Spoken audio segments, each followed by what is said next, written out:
What's going on, guys? I'm Steve. Welcome back to the channel. Welcome back to another video. If this is your first time stopping by the channel, hit that subscribe button. Trust me, you won't regret it. If you're a returning subscriber, as always, guys, welcome back, and I do appreciate the support. Guys, listen.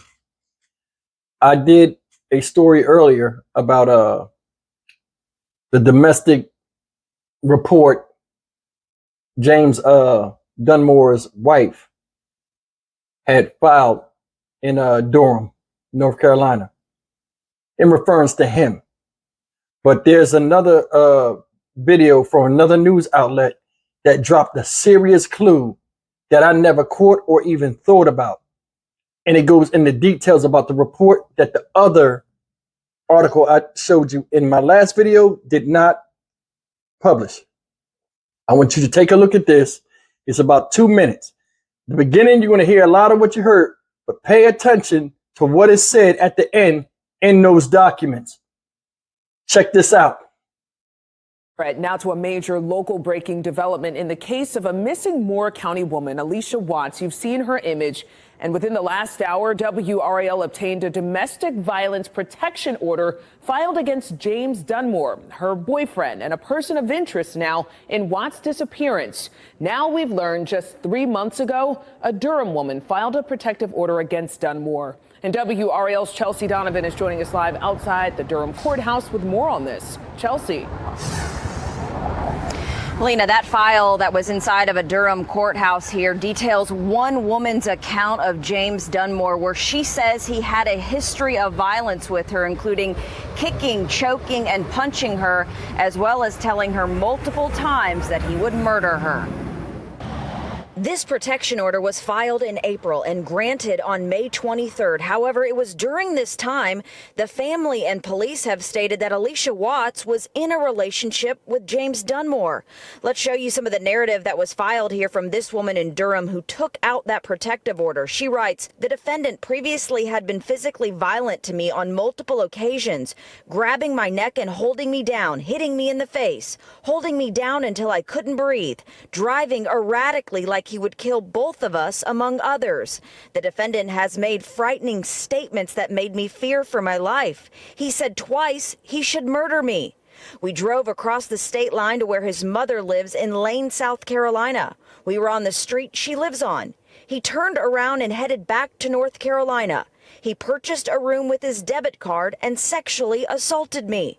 We stopped at 2 gas stations where he made me go inside with him. Now, we're not naming the woman who made these claims because she says she is a victim of sexual assault, but we should also mention that James Dunmore does have previous convictions for assault, kidnapping, and battery. Those took place back in 2003 in the state of Virginia. All right, guys, that's what I wanted to show you. And if some of y'all didn't catch what was said, this guy in his past relationship with this woman that's supposed to be his wife, which I'm being told is actually his wife. So this guy is supposedly married the whole time he was messing with Alicia. Now, I don't know if she knew this or not, but I mean, even if she did, I don't know. I mean, the woman's in another state or another county. Things happen. You don't know what he was saying. I'm gonna get a divorce, or we going through a divorce. You know how that go. But listen, a couple of things I really want to chime in on just how demented this guy is.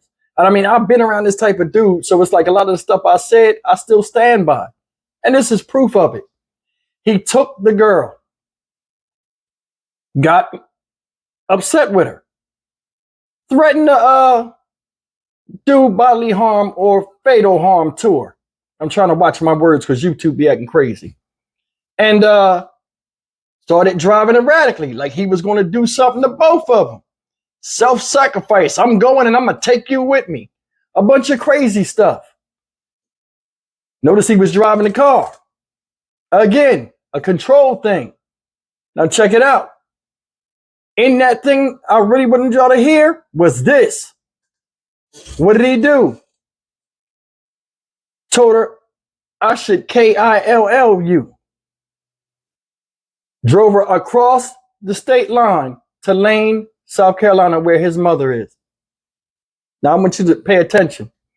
From what I heard, Lane, South Carolina, and you guys correct me if I'm wrong, I heard this from one source that it's 15 to 20 minutes from where said sister's house is. So he right near the state line. So I'm thinking he did all this with girl number one and already had a plan out, drove over there, went to the mother's house, stopped on the street. I don't know if she was there or not.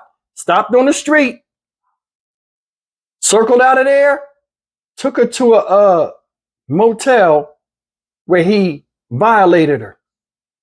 And I want you guys to pay attention to that.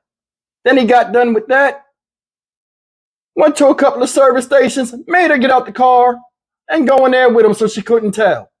You see the control aspect? Now I'm gonna tell you something. This woman right here is supposedly his wife. And he did that to her. Now I don't know about her success level like Alicia's. And the reason why I bring up success level is Alicia Watts, though that's her boyfriend, he started acting stupid. She probably went out the relationship. She gonna say what she gotta say because she a confident person. You gotta be confident to run your own business and be successful at it. I don't know if she said something that set him off, but I think that first time he did that stuff with his wife or whatever, that from him not carrying it out, he already had it in his head. He would do that again if the time was needed. Now, I'm not saying he took her to South Carolina. Don't get me wrong. But the whole setup in his head of I'll drive somewhere and do something to you, I think that has something to do with it. Hell, for all we know, she might be right on the state line, the border. And this is my thing with the police. It seems like they don't care.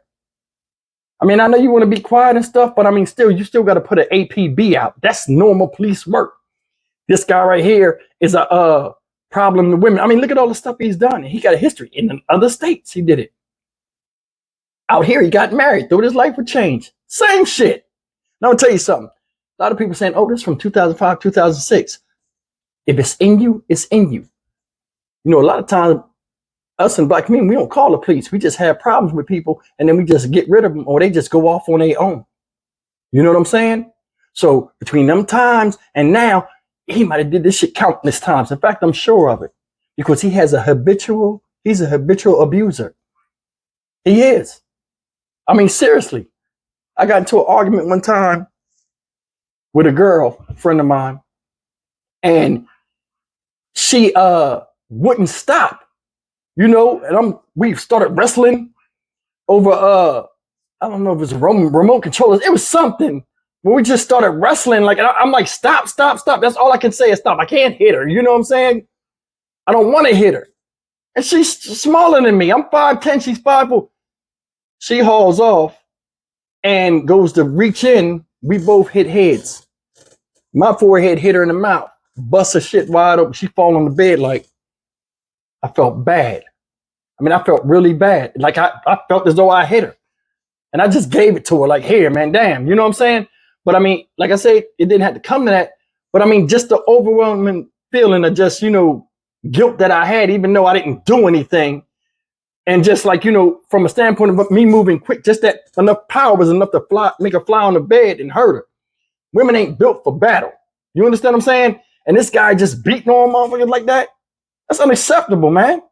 Unacceptable. Seriously. And didn't learn nothing from his first lesson. He went to jail for this shit. He's still doing it. He's weak, man, weak. I give him no credit. Everywhere you go, you get a woman with your stupid ass smile. Then you got to subdue him to keep him. He one of them people that scare you to keep him. For all we know, he could have been doing that to Alicia. And I'm not saying beating on her, but just, you know, seeing signs of his like extreme rage and stuff. She probably might just want to keep the peace. Here's another thing. Alicia Watts, James Dunmore. He's 5'6", 170. She's 5'9", 170. I think that play a part in it too. He got short man's complex. I'm sure of it. I bet you he got a temper that's unrivaled. You get to argue with him as a man, oh, a bunch of noise, all kind of stuff. You know what I'm saying? He just turned into a tornado, just go off. Hard to calm down everything. Because if he's like that with the feminine species, I know he's crazy like that with men. Now, I doubt if he's in a rush to put his hands on somebody, because as men, we know our limitations. 5'6", 170 is not that big. You know what I'm saying?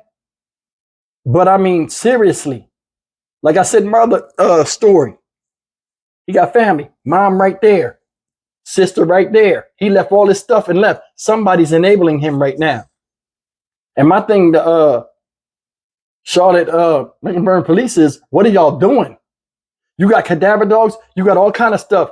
You know his pattern of where he moves and who he knows. Ain't nobody posted nowhere. Ain't no searches started. Ain't no ground zero. Ain't no public address. Hey, this guy is a public danger. He may be dangerous. I mean, he's dangerous, but to women, you got to be careful of this guy. This is what he looks like. He's this tall. You understand what I'm saying? How many the news outlets gave his height and weight? How many times the police came on and said, yo, this guy right here, we're looking for? It's like they don't even give a damn. And I'm going to tell you something. You pay attention to me. He took her during the argument, drove, should kill us. Yeah, I go saying the word. Should kill us in the car, driving crazy. No, that's not a good idea, because he don't what? Want to die. So the suicide shit was bullshit. You notice there ain't no toxicology came out of he took something? He could have lied, said, oh, I took something. Let me try to kill myself. See the BS? That's why he got out of it. No medical records came out of him being in there. What he was sick on. So many different things that don't make sense here. Seriously. Takes it to the hotel. And this is the last thing I'm going to get on. And he R-words her. Or like they say, assault in a sexual manner. Ladies and gentlemen, I'm going to tell you something. When a man does that, that's a sign of, to me, I mean, I've heard this being said too. It's more of a hate crime or an establishment of dominance. Now, a lot of men think, through their genitals. And they assert their dominance through their genitals. A lot of times when you make a guy feel small or whatever, they try to make you pay for it in the bedroom. And it just shows how weak-minded people are, dudes are. And that's the truth. And it goes vice versa. You know what I mean? A girl might have a body and think you weak like that and just try to use you. But I mean, in this case, every time it seems like he was made small, he went and tried to assert that, hey, I'm a man. This is what men do. All the while, not doing what men do. I hope they catch this son of a bitch. I'm being honest. This guy don't belong on the street, and I don't know what the hell CMPD's problem is. Now, I know y'all got an investigation. Y'all want to keep things quiet and try to go and investigate on the cool, but there's a girl missing. Ain't no searches set up. None of the normal stuff. You ain't made no public announcement showing this asshole's face and where he could be and all this other stuff. You just sitting there, and it seemed like you're sitting on your hands. When Carly Russell did that fake ass missing thing, Hoover, Alabama, responded. Chief on TV responded. The only holdup was Carly Russell talking and saying, hey, who's this guy? Because we're ready to get him. What the fuck is y'all doing down there? CMPD, what the fuck is y'all doing? People are hurting. People need answers. That family need answers. Not, we don't have no leads right now. No, it all leads to this dickhead right here. And y'all need to press this. You got cadaver dogs, helicopters, more than enough staff. How many millions of people live in Charlotte? I know it's more than Hoover. Gotta be. What the fuck is y'all doing down there? I'm Stock Market Steve for the Dynamic Research channel. As always, like, comment, share, and subscribe. I'll see you in the next video. Shit.